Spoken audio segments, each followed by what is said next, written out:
আসসালামু আলাইকুম প্রিয় শিক্ষার্থীরা, আজকে আমরা তোমাদের 10.4 নাম্বার চ্যাপ্টারের কিছু ম্যাথমেটিক্যাল প্রবলেমের সমাধান করার চেষ্টা করব।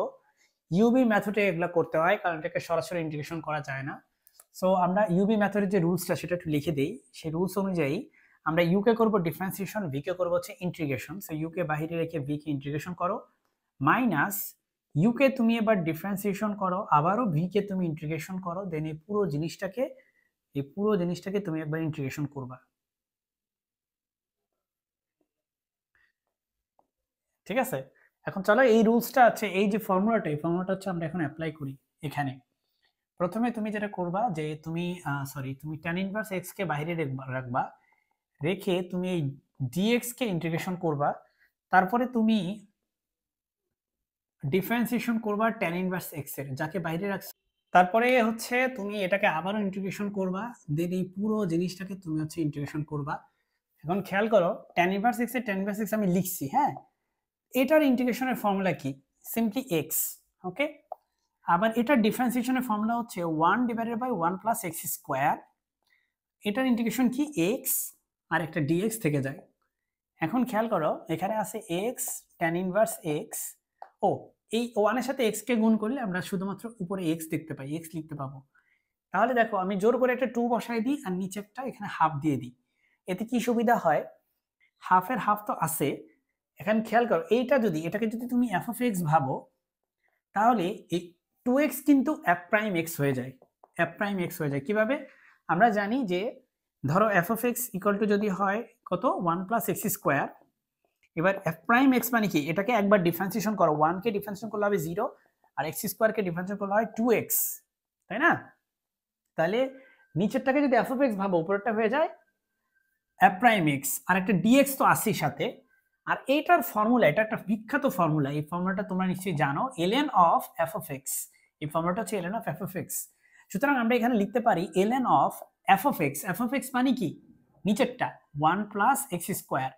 এই যে f of x মানে 1 plus x square plus c. এই হচ্ছে আমাদের এই ম্যাথের উত্তর। আশা করি বুঝতে পারতেছো প্রথম ম্যাথটা আমরা কিভাবে সলভ করলাম। আগের ম্যাথের মতো এখন এই ম্যাথটা আমরা সমাধান করব। এখানে আমরা ইউবি রুল ইউজ করব প্রথমে, তার মানে প্রথমে আমরা ইউ ধরবো হচ্ছে sin ইনভার্স এক্স কে, তাই ওকে আমরা বাইরে রাখছি। দেন হচ্ছে আমরা ডিএক্স কে ইন্টিগ্রেশন করব, মাইনাস চিহ্ন দিব। এবার দেখো তুমি প্রথমে এই sin ইনভার্স এক্স যেটাকে তুমি বের করে দিছো, ওকে তুমি ডিফারেন্সিয়েশন করবা। তোমাদের ইউবি রুলটা কিন্তু মনে রাখতে হবে, হ্যাঁ। তারপর তুমি এটাকে আবার ইন্টিগ্রেশন করবা, এই যেভাবে আবার ইন্টিগ্রেশন করবা, তুমি এই পুরো জিনিসটাকে তুমি হচ্ছে ইন্টিগ্রেশন করবা। ঠিক আছে, এখন তোমার কাজ হচ্ছে ফর্মুলা লেখা। দেখো sin ইনভার্স x, আর এটার ফর্মুলা তো একটু আগে দেখলা, এটা হচ্ছে সিম্পলি একটা x। সো এক্সটা আমি সামনে লিখি, মাইনাস এখানে দেখো sin ইনভার্স x এর ডিফারেন্সিয়েশনের ফর্মুলা কে না জানে? sin ইনভার্স x এর ডিফারেন্সিয়েশনের ফর্মুলা কি? 1 divided by root over 1 minus x square. তুমি এখানে লেখো 1 divided by root over 1 minus x square. আর এই যে এখান থেকে একটা x পাইলা, এই ইন্টিগ্রেশন থেকে একটা x পাইলা, আর একটা dx আছে। তো ভালো কথা, এ পর্যন্ত ঠিক আছে। এবার দেখো x sin inverse x minus, এখানে এই x এর সাথে 1 কে গুণ করলে এটাই হয়ে যাবে x। হ্যাঁ, তো এখানে একটা বিষয় আছে, আমি তোমাকে একটু বুঝিয়ে বলি তাহলে তুমি বুঝবা। যে আমি যদি এখানে একটা হাফ দেই, তাহলে এখানে একটা 2 দিতে পারি, তাই না? একটা হাফ দিলে এখানে একটা 2 দিতে পারি। তাহলে চিন্তা করো, এটাকে আমি হাফ ধরলাম, এটাকে আমি মনে মনে এটাকে আমি z ধরলাম, এই যে এটা z। তাহলে কি ধরি z ইকুয়াল টু হচ্ছে 1 মাইনাস এক্স স্কোয়ার। z কে যদি ডিফারেন্সিয়েশন করো তাহলে হবে dz, আর এটা 1 এর হয়ে যাবে 0, আর 2x এর হবে x স্কয়ার হবে 2x, আর x এর হবে dx। তাহলে এখান থেকে তুমি লিখতে পারো dz equal to minus 2x dx। তাহলে দেখো এই যে এটা প্লাস বানাইলে এটা মাইনাস লেখা যায়, তাহলে minus 2x dx, minus 2x dx এর জায়গায় তুমি dz লিখতে পারো। দেখছো কত সিম্পল জিনিস হয়ে গেছে। এখন আমার কাজ হচ্ছে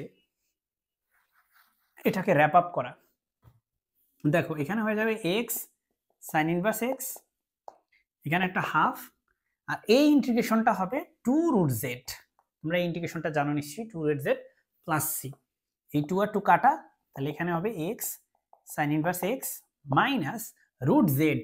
জেড কি? জেড হচ্ছে যে 1 minus x square, 1 minus x square plus C. ব্যাস, এইটা হচ্ছে আমাদের উত্তর। আমাদের উত্তর এখানে। আশা করি তুমি বুঝতে পারছো, তোমার জন্য বোধগম্য হইলো আশা করি। তো আমি যেখানে একটা ম্যাসিভ মিস্টেক করছি এটা তোমরা আমাকে দেখাই দাও নাই কেন? কারণ তোমরা ইউটিউব থেকে দেখতেছো। এটা প্লাস হবে, প্লাস হবে, প্লাস হবে। আমি মাইনাস করতে গেলাম হঠাৎ করে প্লাসের জায়গায় হঠাৎ করে মাইনাস লিখে ফেলছি। ভুল হইছে, সরি। সো তোমরা বুঝতেই পারতেছো আমি একটা মিস্টেক করছি, যে মিস্টেকটা আমার করা উচিত হয়নি। সো সাইন ইনভার্স x এর মতো করে cos ইনভার্স x যদি আমরা সমাধান করি, প্রথমে আমরা cos ইনভার্স x কে বাইরে রেখে dx এর ইন্টিগ্রেশন করব। তারপরে আমরা cos ইনভার্স x এর ডিফারেন্সিয়েশন করব। তারপরে আবারও dx এর ইন্টিগ্রেশন করব। এরপরে পুরো জিনিসটার আমরা ইন্টিগ্রেশন করব। এবার দেখো cos ইনভার্স x তো cos ইনভার্স x আছেই। এটার কত? এটার হচ্ছে সিম্পলি x, তাই না? dx এর ইন্টিগ্রেশন হচ্ছে সিম্পলি x। মানে x কিন্তু এই পাশে লিখলে একটু ঝামেলা, তুমি সামনে লিখে দিবা। cos ইনভার্স x এর ডিফারেন্সিয়েশনের ফর্মুলা তোমরা নিশ্চয়ই জানো। আমি একটু লিখে দেই আলাদা করে। এই যে এটা হচ্ছে সেই ফর্মুলা। একটা মাইনাস আছে, সো এই মাইনাসটা মাইনাসে প্লাস হয়ে যাবে। আর এখানে হয়ে যাবে 1 divided by √1 minus x square. আর এটার ইন্টিগ্রেশনের ফর্মুলা হচ্ছে x, আর ওই একটা dx তো আসি। x এর সাথে 1 যদি মাল্টিপ্লাই করো তাহলে উপরে হয়ে যাবে x। ইন্টিগ্রেশন সাইনটা ভুলে দেই নাই। এখন দেখো x cos inverse x plus এটাকে তুমি মনে মনে z ধরো, ধরি z ইকুয়াল টু হচ্ছে 1 মাইনাস x স্কয়ার। তাহলে dz ইকুয়াল টু হচ্ছে 0 মাইনাস 2x dx। তার মানে dz ইকুয়াল টু হচ্ছে মাইনাস 2x dx।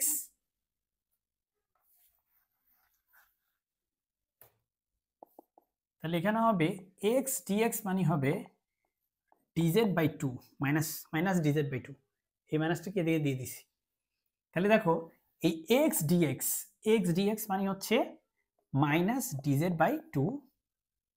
আর এই জিনিসটা কি? এটা হচ্ছে √z।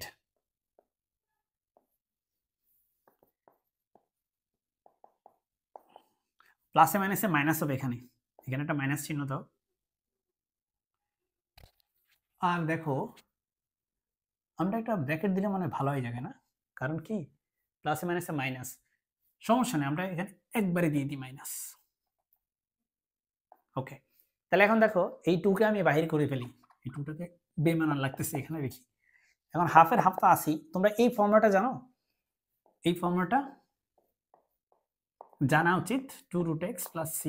সো এটা হবে 2√z প্লাস c। 2 কাটা, তাহলে এটা হয় x cos inverse x minus √z। z মানে কি? z মানে হচ্ছে 1 minus x square plus c। এই হচ্ছে আমাদের লাস্ট কোশ্চেনের সমাধান। আশা করি বুঝতে পেরেছো। আমার জন্য দোয়া করবা, আমার চ্যানেলটি সাবস্ক্রাইব করে রাখতে পারো। আসসালামু আলাইকুম।